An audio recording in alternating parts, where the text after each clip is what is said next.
Hey there guys, I am the Six Machine and welcome back to another Warhammer video. So this is going to be a very quick one today, but I wanted to do it because this news is actually kind of big, especially if you are a Marine player, because it seems that the old reliable workhorse tank of Terminators everywhere, the Land Raider, is getting finally a well-deserved, very well overdue boost in the upcoming Chaos Codex. So as you can see on the datasheet which is showing on your screens now, there aren't a huge number of changes. In fact, there are only two that I can see, but the two changes they have made are incredibly strong and pretty much transform the tank in terms of its usefulness on the battlefield, I think. According to the points that were leaked in the Codex, the Land Raider does still cost 265 points, which is still fairly pricey. But instead of the old Toughness 8 that it had before, it now sports the very rare, almost unheard of outside of Titans in 40k, Toughness 9 on its stat line. And this change alone brings so much more durability to the platform. It means things like Melter, Lascannons, Dark Lances, even the rare strength 16 weaponry like Imperial Knight Fists and all that kind of stuff is now wounding you on one less than it was before, so it really is going to make a huge difference against all the weaponry that was being targeted towards your Land Raiders. Melters moving from wounding on 4s to now wounding on 5s, Lascannons going from 3s to 4s, it is really going to make a huge difference to the survivability of your Land Raiders, and in addition to the new Armor of Contempt rule, it's going to mean that, just as a quick example, even 4 multi-melters, so 8 shots in half range, will only do something like 6 or 7 damage to your Land Raider, so it's not even going to bring you down half a bracket if they all fire into you. It really is a tremendous boost to the survivability of the tank,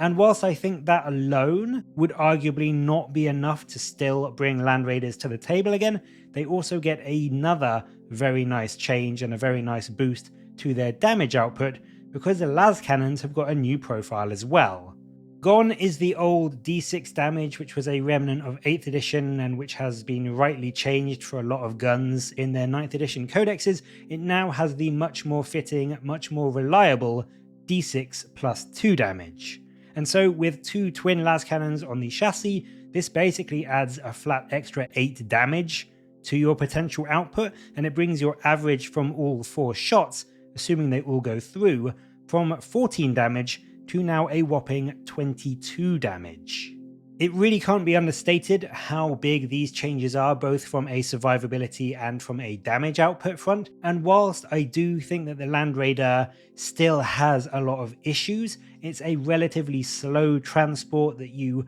don't want to advance because you will lose your shooting thanks to the guns being heavy. It kind of still has that dual personality of being a transport and having 4 Lascannons. It is still expensive, it is still going to be a big target, it is still a big model that can be blocked very easily. But with these changes, I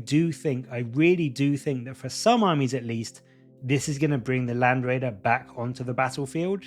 As a Deathwing player, I am very tempted to bring 1 or 2 of mine out to transport my Terminators. Black Templars with their Shock and Awe stratagem, which I believe still, unless they've changed it, allows you to disembark and then charge from a Land Raider, so they are going to love this. And then the upcoming World Eaters with their very melee focused force will also presumably get a lot of use out of their Land Raiders now, because everything will still be alive by the time you get to charge out of it. And I know I'm getting ahead of myself, these changes are just for Chaos at the moment, it is just in the Chaos decks, it could well be ages before any other faction gets it, but I'll be honest with you, it is definitely coming for the other factions, and I would be shocked if the datasheet changes going up to Toughness 9 and also the Lascannon changes weren't errated into the Marine factions, the Death Guard and the Thousand Sons really quickly, and certainly a lot quicker than the 3 years that Chaos had to wait for their 2 Wound Marines. So that's it for today's video, just a very quick one. It's really exciting news, and honestly I'm really happy to see that they've decided to not just lower the cost of the Land Raider but actually boost its stat line. I do think there is still some things they could do. I still don't understand why it has an assault ramp and you can't transport, you can't charge out of it after it's moved, that I think would make it incredibly powerful and arguably would have negated the need to boost it to toughness 9 in my opinion, but I do think it still has some problems. But with the new toughness 9 and the better damage from the Lascannons, I think it has got a much better place in most armies now.